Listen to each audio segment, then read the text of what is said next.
In 1952 at the abbey in Romania, two nuns, Sisters Victoria and Jessica, are walking along a fog-filled passage to a door with the words, "God ends here," inscribed on it. Sister Jessica enters while Sister Victoria prays just outside the door, stopping when she hears the sounds of Sister Jessica screaming. A bloody Sister Jessica crawls out from the door and tosses Sister Victoria a key. She tells her to run as the demon needs a vessel and will go after her next. Sister Victoria runs down a hall into another room, locks the door behind her, and grabs a rope. She opens a window and asks for forgiveness for the sin she is about to commit as a force opens the door behind her. We then see the demon nun walking toward her. Sister Victoria takes one last look at the demon nun, puts the rope around her neck, and jumps out of the window, hanging herself. Sometime later her body is discovered by Frenchie. We open with Father Burke in the Vatican City. He is given an assignment by several bishops who order him to investigate why Sister Jessica took her own life. Father Burke suspects the bishops are hiding something but they deny it. Father Burke then arrives to take Sister Irene to the bad place in Romania. Sister Irene questions why she was chosen to guide him and he tells her it's due to, as the bishops put it, her familiarity with the territory, but she reveals she's never been to Romania. We cut to Frenchie, who is having nightmares of blood rushing out of the abbey, woken up by Father Burke and Irene knocking on his door. He tells them everyone in the village pretends the abbey doesn't exist and, after some persuading, he agrees to take the two there. Though they travel some distance by horse-drawn carriage, they have to walk the rest of the way as the horse refuses to go further. Frenchie tells them the locals and the horse consider the area cursed and are afraid of wandering in. We learn Father Burke is essentially a miracle hunter, only sent on assignments to investigate supernatural phenomena. He also has a second objective. He is to ascertain if the grounds of the abbey are still holy. Arriving at the abbey, surrounded by graves and hundreds of crosses, Frenchie tells them he put the body of the nun in the ice house for preservation. He also says she is the first nun he's ever seen at the abbey despite delivering supplies for years. They enter the ice house and see the body sitting on a bench. Before Burke could proceed, Frenchie stops him and tells him that's not how he left the body. Burke finds the key Sister Victoria was holding when she died and they give her a proper burial. The three approach the abbey and see the spot where Sister Victoria died. Noticing her blood is still fresh, despite it being weeks since the suicide, they enter finding all the candles lit and, after searching the first room, Irene notices the abbess or head nun just sitting there, hanging out and not saying anything. Irene finally speaks and abbess asks them what they want. They tell her they were sent by the Vatican regarding the dead nun, but she appears to not know what they are talking about. Burke requests to speak with the rest of the sisters in the abbey to assure the Vatican the place is still holy. She tells them they'll have to wait until tomorrow as they are about to take their vow of silence, but offers them rooms at the convent to spend the night. Burke tells Frenchie to come back for them in a few days as they should have everything they need by then. Frenchie, more than happy to leave the area, bids them farewell and heads off. On his way back to his horse, night has fallen, and he sees a nun in the far distance. He runs towards her but she disappears behind another tree. She then appears above him hanging herself. The body falls on Frenchie, its face rotted and monstrous. He throws it to the side and after it disappears, he runs away. We cut to Irene and Burke talking over dinner. We learn Irene used to have visions when she was a child that always ended with a thought.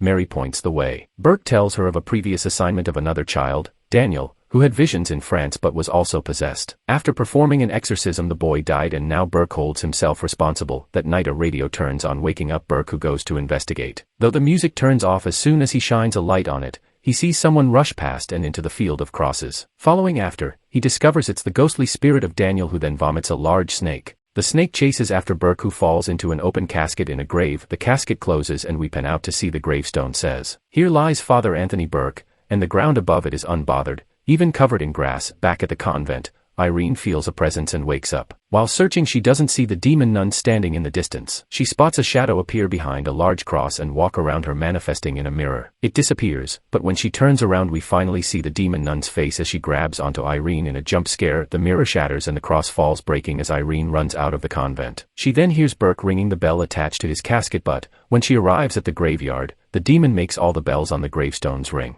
Irene is able to channel a vision and finds the correct gravestone. Using a nearby shovel, she digs him out just as a demon grabs him from within the casket. It's revealed under him, in the casket, were bones and several books that he thinks might help them figure out what's going on. How convenient, and also why would the demon put the books there? The next morning they go back to the abbey, finding more fresh Sister Victoria blood on the steps. Burke gives Irene the key he took from Victoria's body and sends her to find the abbess alone. Why did they split up? It's the worst idea in any horror movie, and they are well aware that there are demons around. Irene finds Sister Ruth praying in a chapel and attempts to speak with her but is stopped by Sister Ona, who tells her she can't interrupt a prayer. She introduces herself and they leave together. We cut to Frenchie, now back in the town, in a tavern where he discovers a woman's daughter committed suicide by hanging. The bartender tells him whatever evil is in the abbey is leaking out and the two people Frenchie brought there the day before will soon end up dead. Back at the abbey, Burke is researching and finds a drawing of the demon that is attacking them. Valak, the Marquis of Snakes, after saying its name aloud, the gated door behind him closes, separating him from the rest of the abbey and Irene. Inside, Sister Ona and Irene are discussing Victoria's death, but she also informs Irene that the rest of the sisters do not want them talking due to privacy concerns.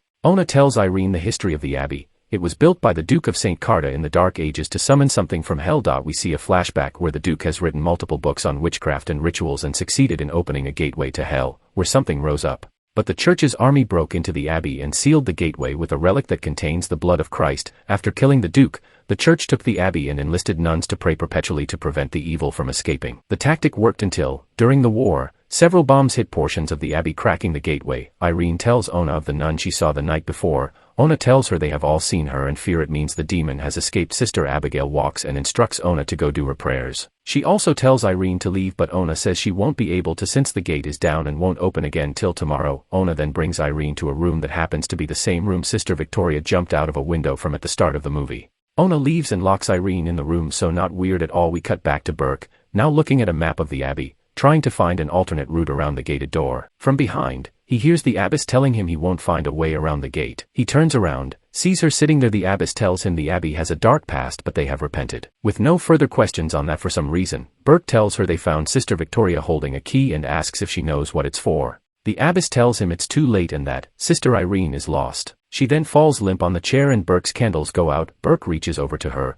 opens her veil as her dead, decayed, and withered arm reaches out and grabs him. He jumps back in the arm, still holding onto him, easily snaps off of the abbess. Burke pulls it off his arm and throws it on the ground. When he looks up, the abbess has disappeared. Later, a storm has rolled in and Irene wakes up from a vision where she is dead or possessed. She sees a nun praying at the opposite end of her room. Upon approaching, the nun disappears and Irene sees the spirit of Sister Victoria redoing her death by jumping out of the window. The room door opens and we see the demon nun standing at the end of the hall, but Irene doesn't see it before it disappears. Irene then hears someone asking her to follow them. After wandering the halls, she finds the God ends here door from the beginning, which opens on its own and blows out her candle. Valak appears behind the door and attempts to pull Irene in. After the door closes, Valak breaks through and chases Irene. Ona pulls Irene into a small opening, tells her to grab her things, and meet her in the chapel where they will pray, as it's the only thing that will keep them safe from the growing evil. Irene arrives at the chapel and finds Sister Abigail praying with a dead body nearby. Removing the cloth, Irene sees a dead Sister Ona who has crucifixion wounds on her hands.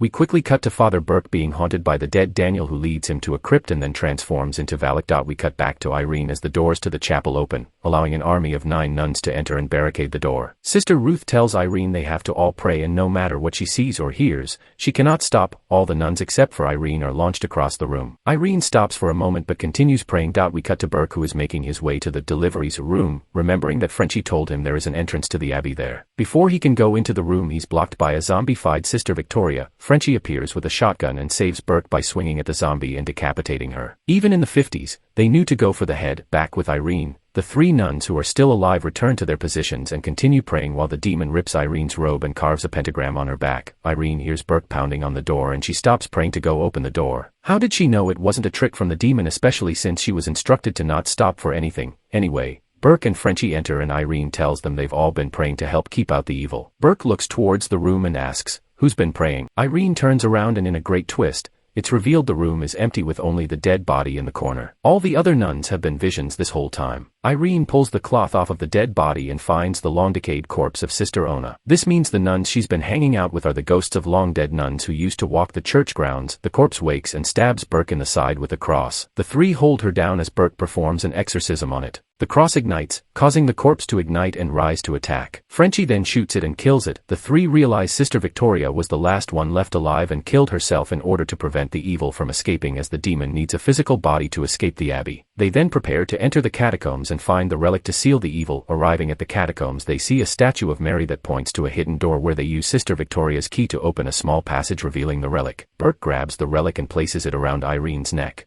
The group then make their way to the gateway beyond the God ends here door. Of course, they all get lost, separated from each other, and are each jump scared by the demon. After running from some faceless ghost nuns, Irene finds a room and walks towards a candle that ignites itself. As she approaches, several candles all around her ignite, revealing she stepped into the center of a pentagram. Multiple nuns' faces covered in bloody burlap sacks appear in front of her and the doors shut. Frenchie arrives just in time to see the doors slam in his face and he starts trying to break in. Using his shotgun he blasts a hole and opens the doors, finding the bloody nuns all around the room but no Irene. He then hears Irene's voice asking him for help and he proceeds into the room. After proceeding into the room, the nuns all turn and leave, revealing a floating Irene in the center of the pentagram with her head covered in a bloody burlap sack. Frenchie prays and rushes over pulling the sack off of her, but it's revealed that Valak Demon Irene launches Frenchie across the room, grabs his shotgun, and is about to shoot him while Demon Irene gloats. Frenchie grabs the Christ blood relic on possessed Irene's chest, puts some blood on his hand, and smears it on her face, causing Valak to exit her body. Irene and Frenchie run, but Valak grabs Frenchie and launches Irene into a pool of water in another room where the relic breaks off of her neck. Burke arrives but is attacked by Daniel, who vomits another snake that bites Burke in the eye. Valak chokes Frenchie unconscious and appears in the pool in front of Irene. It then begins to strangle her before she can reach the relic. Burke enters the water and starts performing an exorcism but is launched across the room by Valak. Possibly because Burke was the only person Valak hadn't yet launched across the room in this movie, the distraction gives Irene enough time to grab the relic while still underwater and being strangled by Valak. She bites the glass, pouring the blood into her mouth, and pretends to die. Valak lifts her and Irene spits the blood onto its face, causing it to burn away. The pool of water is also revealed to be right above the gateway. Irene falls unconscious into the water but is saved by Frenchie, who gives her mouth to mouth and saves her. The following morning the three celebrate and leave the abbey, but as they ride off we see an upside down cross appearing on Frenchie's neck.